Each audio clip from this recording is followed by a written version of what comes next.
FDA recently published a draft guidance to fresh produce growers and others to help inform them of FDA's current thinking on some aspects of the produce safety rule. The guidance describes expectations for compliance, including some examples and clarifications about some of the flexible language in the rule. This is a draft guidance, and FDA are looking to the industry to provide comments. The key to making informed comments is understanding what's in the draft guidance and areas where it confirms or differs from what has been published before. This video is the first in a series to attempt to shed light on these differences. This video will only cover Chapter 1. Chapter 1 of the draft guidance goes over Subpart A, General Provisions. This chapter is divided into 5 sections: produce, raw agricultural commodity, covered produce, covered farms, and covered activities. Here on page 8, you can take a look at the coverage and exemptions flowchart to see whether or not you are covered under the produce safety rule. The rest of the chapter goes into more detail on each segment of this flowchart. Section 1 on page 9 clarifies the definition of produce. An important thing to highlight in this section is both produce and covered produce refer to the harvestable or harvested part of the crop. Later on, it says ripeness or maturity level does not matter. For example, unripe apples, while not normally eaten at that point in their production, are the harvestable and harvested part of the plant and are therefore produce, including while they are still growing on the tree. Unlike in prior thinking, a blossomed plant without set fruit is not considered produce. Section 2 on page 10 talks about raw agricultural commodities. A raw agricultural commodity is any food in its raw or natural state, including all fruits that are washed, colored, or otherwise treated in their unpeeled natural form prior to marketing. However, processed food is no longer considered a raw agricultural commodity and therefore is not subject to the produce safety rule. On page 11, they list examples of activities that turn a RAC into processed food, including chopping, cooking, cutting, homogenization, and pasteurization. They also list activities that are not considered to be processing steps, including hydrocooling, refrigeration, removal of leaves, stems, and husks, washing, and activities designed only to separate the commodity from foreign objects or other parts of the plant. At the end of this section, they give specific examples on the distinction between raw agricultural commodities and processed foods. For example, whole heads of lettuce are a raw agricultural commodity, but chopped lettuce is a processed food. Section 3 on page 11 refers to covered produce, which means produce that is a raw agricultural commodity and within the scope of the produce safety rule.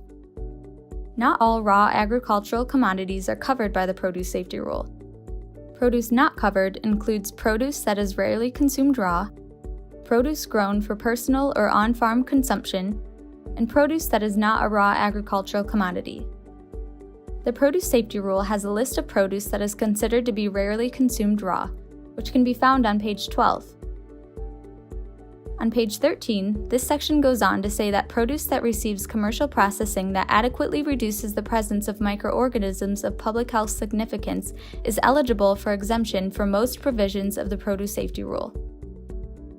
A key point brought out in this section is that freezing and washing are not considered commercial processing.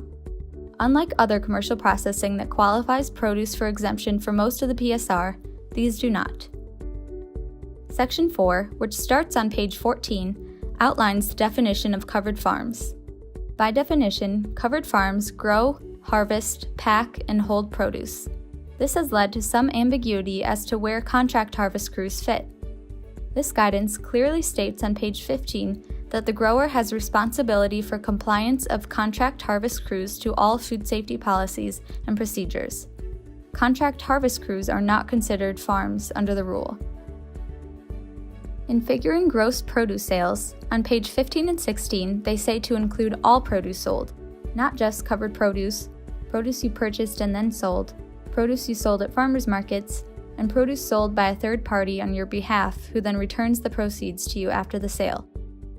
Gross produce sales do not include produce that was donated or given away. When figuring a qualified exemption, the draft guidance provided clarity on how to figure a qualified end user, which can be found on page 19. Recall that a qualified end user is the consumer of the food, where the consumer does not include a business, or a restaurant or retail food establishment located in the same state or same Indian reservation as the farm that produced it, or not more than 275 miles away. It doesn't matter how the transaction was mediated. If a sale was made online to a consumer anywhere in the world, it counts toward a qualified exemption. If a sale to a wholesale business more than 270 miles away occurs through a local produce auction house, it does not count toward a qualified exemption. Adequate records are required to claim a qualified exemption, as stated on page 23 and 24. When selling at farmers markets, a daily sales log is enough to count toward a qualified exemption, instead of records of individual sales. When making comments on the guidance, keep several things in mind. Reference the section of the rule you have a particular issue with. Be specific about the issue you are presenting. Avoid ranting. Offer alternatives to interpretation. Remember that the law is not changing or going away. This represents how the government interprets the law. The draft guidance covers all aspects of the produce safety rule except Section E, agricultural water. Public comment on this draft guidance is being accepted until April 22, 2019.